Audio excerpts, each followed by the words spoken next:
Hi friends, ಎಲ್ಲರಿಗೂ ನಮಸ್ಕಾರ. ನಾನು ನಿಮ್ಮ ಈಶ್ವರ್ ಮಾಸ್ಟರ್. ಫ್ರೆಂಡ್ಸ್, ನನ್ನ ಮಗಳು ಪವಿತ್ರ ನ್ಯಾಷನಲ್ ಕಾಲೇಜಲ್ಲಿ ಓದ್ತಾ ಇದ್ದಾರೆ. ಜರ್ನಲಿಸಮ್ ಓದಿದ್ದಾರೆ. ಅವರು ಇವಾಗ ಪವರ್ ಟಿ ವಿನಲ್ಲಿ ಟ್ರೈನಿಂಗ್ ತಗೊಂಡು ರಿಪೋರ್ಟರ್ ಆಗಿದ್ದಾರೆ. ಜರ್ನಲಿಸಮ್ ಅವರು ಮಾತಾಡೋದು ರಿಪೋರ್ಟರು ವಿಡಿಯೋ ಹೆಂಗಿದೋ ನೋಡ್ಬಿಟ್ಟು ಕಾಮೆಂಟ್ ಮಾಡಿ, ಲೈಕ್ ಮಾಡಿ, ಶೇರ್ ಮಾಡಿ. Thank you. ನನ್ನ ಮಗಳು ಪವಿತ್ರ ರಿಪೋರ್ಟರ್. ಎಲ್ಲರಿಗೂ ನಮಸ್ಕಾರ. ನಾನು ನಿಮ್ಮ ಪವಿತ್ರ. ಮೀಡಿಯಾ ಮೈಂಡ್ಸ್ ನ್ಯೂಸ್ ಚಾನೆಲ್ಗೆ ತಮಗೆಲ್ಲರಿಗೂ ಸ್ವಾಗತ.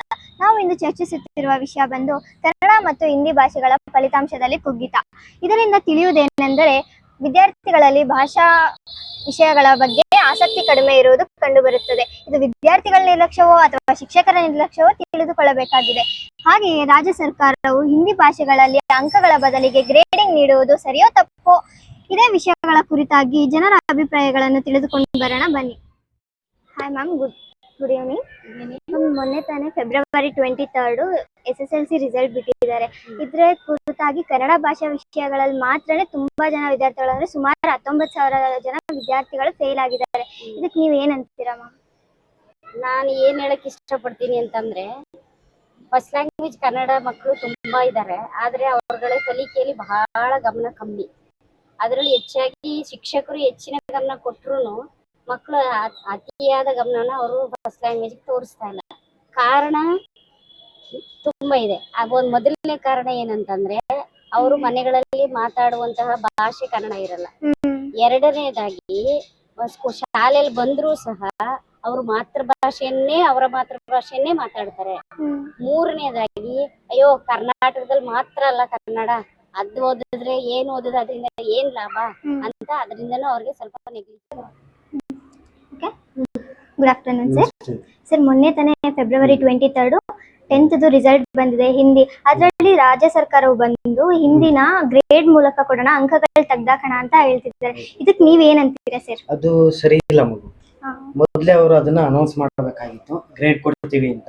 ಮತ್ತೆ ಲಾಸ್ಟ್ ಅಲ್ಲಿ ಕೊಟ್ಟಿರೋದ್ರಿಂದ ಮಕ್ಕಳು ಸರಿಯಾಗಿ ಓದಿಲ್ಲ, ಮತ್ತೆ ಕೆಲವು ಮಕ್ಕಳು ಭಯ ಬಿದ್ದರು, ಮತ್ತೆ ಸರಿಯಾಗಿ ಎಕ್ಸಾಮ್ ಅನ್ನ ಬರೆದಿಲ್ಲ, ಅಟೆಂಡ್ ಮಾಡಿಲ್ಲ. ಹಂಗಾಗಿ ಅವ್ರಿಗೆ ಮಾರ್ಕ್ಸ್ ಹೋಗುವಂತ ಭಯ ಇರುತ್ತೆ.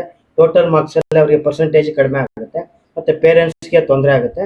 ಸರ್ಕಾರ ಅದನ್ನ ದಯವಿಟ್ಟು ಗಮನ ಕೊಟ್ಟು ಮೊದಲೇ ಅನೌನ್ಸ್ ಮಾಡಬೇಕಾಯ್ತು. ಮತ್ತೆ ಕೋರ್ಟ್ಗೆ ಹೋಗಿ ಅದೆಲ್ಲ ದೊಡ್ಡ ಇದಾಗಿ ವಿಚಾರ ಆಗ್ಬಿಟ್ಟು ಎಲ್ಲರಿಗೂ ಗೊತ್ತಾಗಿ ಸರ್ಕಾರಕ್ಕೂ ಕೆಟ್ಟ ಹೆಸರು ಬಂದಿದೆ. ಮತ್ತೆ ಇದಕ್ಕೆ ಎಜುಕೇಶನ್ ಡಿಪಾರ್ಟ್ಮೆಂಟ್ಗೆ ಮತ್ತೆ ಮಿನಿಸ್ಟರ್ಗೂ ಕೂಡ ಕೆಟ್ಟ ಹೆಸರು ಬಂದಿದೆ. ಆ ತರ ಮಾಡಿದ್ದು ಸರಿಯಲ್ಲ. ಅವರು ಮೊದಲು ಫಸ್ಟ್ ಅನೌನ್ಸ್ ಮಾಡಬೇಕು, ಎಲ್ಲ ತಿಳಿಸಿ ಅಕಾಡೆಮಿಕ್ ಇಯರ್ ಸ್ಟಾರ್ಟಿಂಗ್ ಅಲ್ಲೇ ಅದನ್ನ ಅನೌನ್ಸ್ ಮಾಡೋ ಗ್ರೇಡ್ ಕೊಡ್ತೀವಿ, ಮಾರ್ಕ್ಸ್ ಕೊಡಲ್ಲ ಅಂತೆಲ್ಲ ಹೇಳಿ ಮತ್ತೆ ಅದನ್ನ ಘೋಷಣೆ ಮಾಡಿ ಒಂದು ಸರಿಯಾದ ನೀತಿಯಿಂದ ಮಾಡಿದ್ರೆ ಎಲ್ಲರಿಗೂ ಉಪಯೋಗ ಆಗುತ್ತೆ. ಇಲ್ಲ ಅಂದ್ರೆ ಎಲ್ಲರಿಗೂ ತೊಂದರೆ ಆಗುತ್ತೆ. ಅದು ಮಕ್ಕಳಿಗೆ ಓದೋದ್ರಲ್ಲಿ ಎಲ್ಲ ಅದೊಂದು ಭಾಷೆ, ಅದು ಬೇಕು. ರಾಷ್ಟ್ರ ಭಾಷೆ ಅಲ್ಲ, ರಾಜ್ಯ ಭಾಷೆ ಅಂತ ತಗೊಂಡಿದ್ದಾರೆ. ಮತ್ತೆ ಶಾಸನದಲ್ಲೇ ಅಳವಡಿಸ್ಕೊಂಡಿದ್ದಾರೆ ನಮ್ಮ ಯಾವ್ದು ಕೇಂದ್ರ ಸರ್ಕಾರ. ಹಾಗಾಗಿ ಆ ಭಾಷೆ ಬೇಕು. ಇಂಗ್ಲಿಷ್ ಭಾಷೆ ಹೊರಗಡೆ ಅದಕ್ಕೆ ಪ್ರಾಮುಖ್ಯತೆ ಕೊಡುವಂತದನ್ನ ನಮ್ಮ ಭಾಷೆ, ನಮ್ಮ ಭಾರತ ದೇಶದ ಭಾಷೆಗೆ ಪ್ರಾಮುಖ್ಯತೆಯನ್ನ ಕೊಡ್ಬೇಕಾದ್ರದನ್ನ ವಿಚಾರ ಮಾಡಿಲ್ಲ, ಗೊತ್ತಿಲ್ಲ. ಇದು ಸಂಪೂರ್ಣವಾಗಿ ತಪ್ಪು. ಅವರು ಮೊದಲಾಗಿ ಅದು ಕನ್ನಡ ಯಾಗೋ ಹಿಂದಿನೋ ಹಾಗೆ ನಮ್ಮ ಭಾರತ ದೇಶ ಅದೊಂದು ಭಾಷೆ, ಜನ ಮಾತಾಡ್ತಾರೆ, ಎಲ್ಲರಿಗೂ ಗೊತ್ತಿದೆ. ಅದನ್ನ ಕಲ್ತರೆ ಏನು ತೊಂದರೆ ಇಲ್ಲ. ಆದ್ರೆ English. Good evening ma'am. Last February 23 10th result ಬಿಟ್ಟಿದ್ದಾರೆ. ಅದರಲ್ಲಿ ಕನ್ನಡ ಭಾಷೆ, ಪ್ರಮುಖವಾಗಿ ಕನ್ನಡ ಮತ್ತು ಹಿಂದಿ ಭಾಷೆಗಳಲ್ಲೇ ಕಡಿಮೆ, ಅಂದರೆ ತುಂಬ ಜನ ಫೇಲ್ ಆಗಿದ್ದಾರೆ. ಇದಕ್ಕೆ ನೀವು ಏನಂತೀರಾ ಮ್ಯಾಮ್? ಮುಂದೇನಂದ್ರೆ, ಮಕ್ಕಳು ಲ್ಯಾಂಗ್ವೇಜ್ ಆರಾಮಾಗಿ ಬರೀಬೋದು, ನಾವು ಪಾಸ್ ಆಗ್ಬೋದು, ನಮ್ದು ಕನ್ನಡ ಭಾಷೆ ಅಲ್ವಾ, ನಾವು ಹೇಗೆ ಬರೆದ್ರು ಮಾರ್ಕ್ಸ್ ಬರುತ್ತೆ ಅನ್ನೋದು ಒಂದು ಇಂಟೆನ್ಷನ್ ಇಂದ ಅವ್ರು ತುಂಬಾ ಪ್ರಿಪೇರ್ ಆಗಿರಲ್ಲ. ಅದೊಂದು ಪ್ರಾಬ್ಲಮ್. ಇನ್ನೊಂದು, ಫಸ್ಟ್ ಲ್ಯಾಂಗ್ವೇಜ್ ಕನ್ನಡದಲ್ಲಿ ಏನು ಫೇಲ್ ಆಗಿದೆ ಅಂದ್ರೆ, ಬೇರೆ ಸಬ್ಜೆಕ್ಟ್ಗಳಲ್ಲೆಲ್ಲ ಕಮ್ಮಿ ಮಾರ್ಕ್ಸ್ ಇರುತ್ತೆ ಪಾಸಿಂಗ್. ಸೊ ಕನ್ನಡದಲ್ಲಿ ಜಾಸ್ತಿ ಮಾರ್ಕ್ಸ್ ಇರೋದ್ರಿಂದ ಮಕ್ಕಳು ಬರೆಯೋದ್ರಲ್ಲಿ ಸ್ವಲ್ಪ ಕಷ್ಟ ಆಯ್ತೇನೋ, ಪಾಸಿಂಗ್ ಮಾರ್ಕ್ಸ್ ಜಾಸ್ತಿ ಇರೋದ್ರಿಂದ ಅವ್ರು ತೆಗಿಯೋಕ್ಕಾಗಲಿಲ್ವೇನೋ ಅನ್ನೋದೊಂದು. ಅಭ್ಯಾಸ ಮಾಡಿರಲ್ಲ, ಈಸಿ ವೇಯಿಂದ ಆಗುತ್ತೆ ಅನ್ನೋ ಥರ ತಗೊಂಡಿರ್ತಾರೆ. ಮ್ಯಾಮ್, ಅಂದರೆ ಇವಾಗ ನಮ್ಮ ಮದರ್ ಟಂಗ್ ಕರ್ನಾಟಕದಲ್ಲೇ ಸುಮಾರು 19,000 ಜನ ವಿದ್ಯಾರ್ಥಿಗಳು ಬರೀ ಕನ್ನಡದಲ್ಲಿ ಫೇಲ್ ಆಗಿದ್ದಾರೆ. ಆದರೆ ಇವಾಗ ನಮ್ಮ ಮಾತೃಭಾಷೆ ಆಗಿರೋದ್ರಿಂದ ನಾವು ಚೆನ್ನಾಗಿ ಬರಿಬೋದು ತಾನೆ, ಆದ್ರೂ ಆಸಕ್ತಿ ತೋರಿಸಲ್ಲ ಮಕ್ಕಳು ಕನ್ನಡ ಸಬ್ಜೆಕ್ಟಲ್ಲಿ. ಯಾಕೆ? ನಿರ್ಲಕ್ಷ್ಯ. ಪಾಠ ಮಾಡ್ಬೇಕಾದ್ರೆ ನಾವು ಹೆಂಗಾರು ಮಾಡಿ ಬರೀತೀವಿ ಅನ್ನೋ ನಿರ್ಲಕ್ಷ್ಯ. ಅಲ್ಲಿ ಪ್ರಶ್ನೆ ಕೇಳಿದಾಗ ಅವ್ರು ಬರೆಯಕ್ಕೆ ಬರಲ್ಲ.